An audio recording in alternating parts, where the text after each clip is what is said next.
प्रिय विद्यार्थियों, आज हम राज्य के नीति निर्देशक तत्वों के बारे में अध्ययन करेंगे। नीति निर्देशक तत्व भारत के संविधान के भाग 4 में अनुच्छेद 36 से 51 के मध्य दिए गए हैं। नीति निर्देशक तत्व भारत के संविधान में आयरलैंड के संविधान से लिए गए हैं। नीति निर्देशक तत्वों को भारत के संविधान में रखने का उद्देश्य सामाजिक एवं आर्थिक लोकतंत्र के उद्देश्यों को प्राप्त करना है। नीति निर्देशक तत्वों को लागू करवाने के लिए न्यायालय की शरण नहीं ली जा सकती है, न्यायालय के अंदर नहीं जाया जा सकता है। सवाल ये उठता है कि जब नीति निर्देशक तत्वों को लागू करवाया नहीं जा सकता तो उनको संविधान में रखने का उद्देश्य क्या रहा? उद्देश्य यह रहा कि भारत के शासन का स्वरूप लोकतंत्रात्मक शासन है और किसी भी सरकार इन नीति निर्देशक तत्वों की कितनी पूर्ति करती है, वो जितनी ज्यादा पूर्ति करती है उतना ही राज्य का लोकतांत्रिक स्वरूप को सफलता प्रदान करने का कार्य करती है। नीति निर्देशक तत्व नवगठित विधानमंडल या संसद के लिए मार्गदर्शन या पथ प्रदर्शन का कार्य करती है। जब नई सरकार बन जाती है, चाहे वो केंद्र की सरकार हो चाहे वो राज्य की सरकार हो, उसके लिए ये एक मार्गदर्शिका है, उसके लिए एक पथ प्रदर्शन करने वाले तत्व हैं। जैसा कि इनके नाम से स्पष्ट हो जाता है, नीति निर्देश देने वाले तत्व, अर्थात सरकारों के लिए नीति बनाने के लिए, कानून बनाने के लिए निर्देशन का जो काम करता है वह तत्व नीति निर्देशक तत्व कहलाते हैं। कि सरकार का कानून बनाने का, नीति बनाने का उद्देश्य यह होना चाहिए कि वह इनकी पूर्ति करते हुए कानून या विधियों का निर्माण करें। नीति निर्देशक तत्व भारत के संविधान के अनुच्छेद 36 से 51 के मध्य दिए गए हैं। सामाजिक और आर्थिक लोकतंत्र की स्थापना की पूर्ति करने के लिए दिए गए हैं। इनको किसी भी न्यायालय के द्वारा लागू नहीं करवाया जा सकता। अनुच्छेद 37 के अंदर, भारतीय संविधान के अनुच्छेद 37 के अंदर स्पष्ट रूप से लिखा गया है कि ये वे नीति निर्देशक तत्व हैं जिनको लागू करवाने के लिए कोई भी नागरिक न्यायालय की शरण नहीं ले सकता या इनको लागू नहीं करवा सकता। तब ये लागू कब होते हैं? एक प्रश्न और आया कि लागू कब होते हैं? ये लागू तब होते हैं जब सरकार की इच्छा शक्ति हो और उसके पास उपलब्ध संसाधन हो, अर्थात सरकार के पास आर्थिक संसाधनों की उपलब्धता हो और उसकी इच्छा शक्ति है, तब वे अपने राज्यों के लिए इन नीति निर्देशक तत्वों की पूर्ति करने का प्रयास करेगा। एग्जाम्पल के तौर पर हम देख लेते हैं स्त्री प्रसूति सहायता। आज महिलाओं के जब प्रसूति होता है अस्पतालों के अंदर तो उनको आर्थिक सहायता दी जाती है। यह तब दी जा सकती है जब सरकार की इच्छा शक्ति है और उसके पास उपलब्ध संसाधन है। उसको देना अनिवार्य नहीं है, लेकिन अगर वो लोकतांत्रिक उद्देश्यों की पूर्ति करना चाहती है तो वह इसको देना सुनिश्चित करेगी। भारत के संविधान के अनुच्छेद 38 के अंदर लिखा गया है, राज्य लोक कल्याण की अभिवृद्धि के लिए सामाजिक व्यवस्था बनाए हुए रखेगा। राज्य लोक कल्याण, लोगों के कल्याण के लिए समाज के अंदर व्यवस्था बनाए हुए रखेगा तथा भौतिक संसाधनों का प्रयोग इस प्रकार से करेगा कि अधिकतम लोगों का अधिकतम हित साधा जा सके। अर्थात सरकार के पास उपलब्ध भौतिक संसाधनों का वो इस प्रकार से नियंत्रण करेगा, इस प्रकार से वो क्रियान्वित करेगा कि उनसे अधिक लोगों का भलाई की जा सके, उनका हित साधा जा सके। भारतीय संविधान के अनुच्छेद 39 के अंदर लिखा गया है, राज्य आय व अवसर की असमानताओं को कम करने का प्रयास करेगा।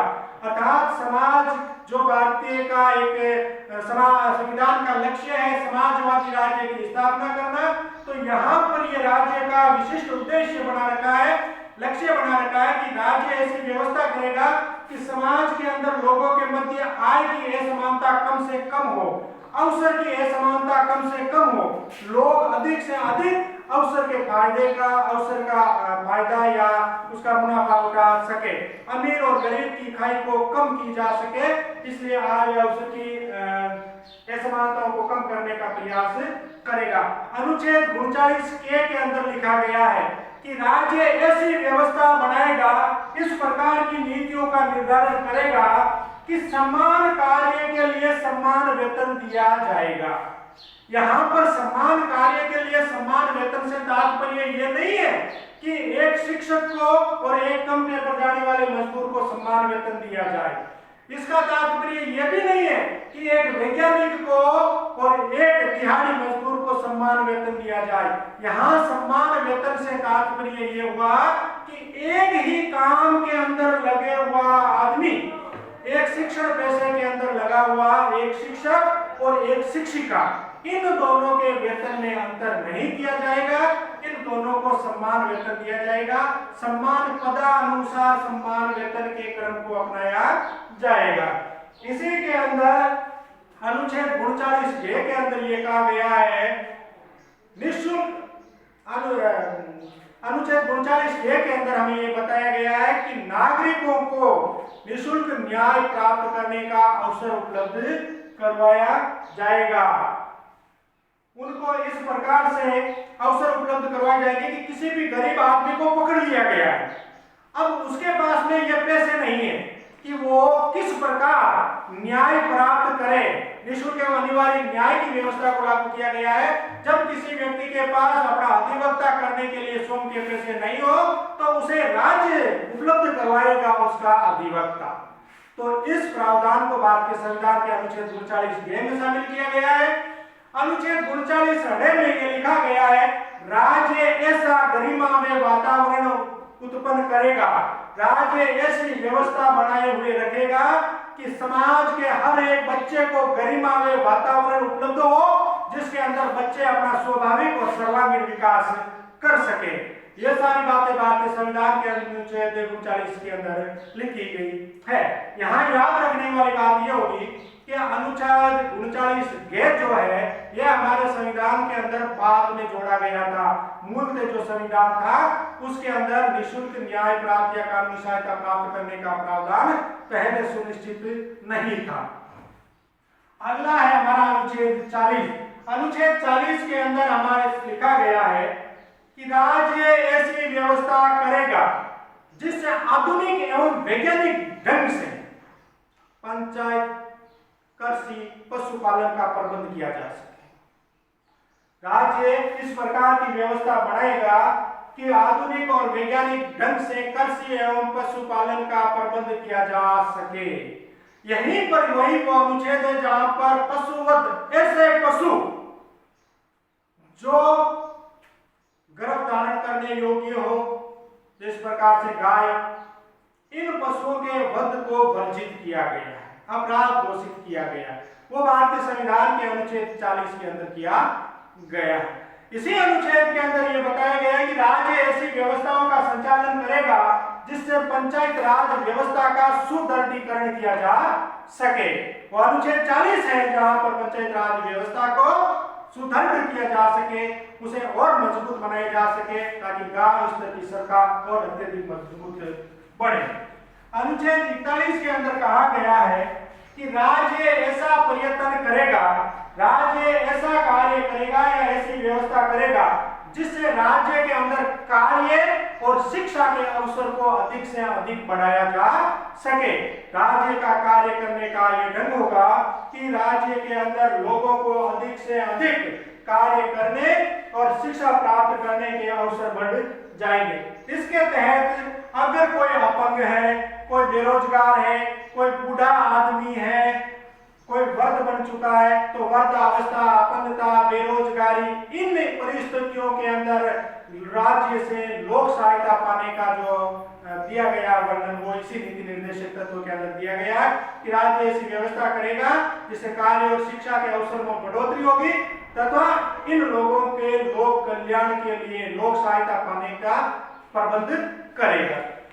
अगला हमारे दिया गया अनुच्छेद 42, राज्य काम की, अनुच्छेद 42 के अंदर यह बताया गया है कि राज्य काम की ऐसी न्यायोचित दशाओं का और मानवोचित दशाओं का विकास करेगा कि उसके अंदर लोग अधिक से अधिक कार्य करने के अवसर का लाभ उठा सके।